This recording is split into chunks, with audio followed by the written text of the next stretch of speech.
Why can secondary electrons not be used to identify the components of a material? Could this be because the yield of secondary electrons does not depend on the atomic number of the elements present and thus, they cannot provide compositional information about the sample? How does the lack of a clear dependence on atomic number limit the use of secondary electrons in material identification? Does this mean that while they can provide surface topography details, they cannot distinguish between different elements or compounds? Can Davis Zurins manufacture solid-state sodium-ion batteries made from seawater in Latvia? What are backscattered electrons and how do they differ from secondary electrons? Could it be that backscattered electrons are part of the incident electron beam that is reflected back from the nuclei in the solid sample, rather than emitted from the sample itself?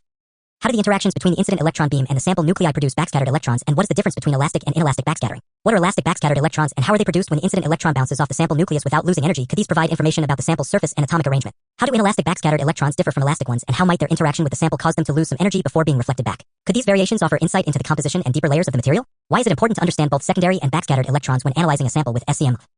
How does this knowledge contribute to the overall interpretation of the material's structure and surface features, and how do these different electron types complement each other in providing a complete picture of the sample? What does the combination of these different electron signals reveal about the physical properties of the material, and how does each electron type contribute to the final image or data collected in an SEM analysis? What are backscattered electrons, and how do they differ from other types of electrons in the scanning electron microscope SEM process? Could it be that backscattered electrons are those that come from deeper within the material, reflecting information about the three-dimensional shape of the sample? How does the depth of origin of backscattered electrons, which can range from several hundred nanometers beneath the surface, contribute to their ability to provide a more comprehensive view of the material's structure? And why is this significant for understanding the sample in 3 dimensions? How does the atomic number of the material influence the yield of backscattered electrons? Does it increase as the atomic number increases, and why does this happen?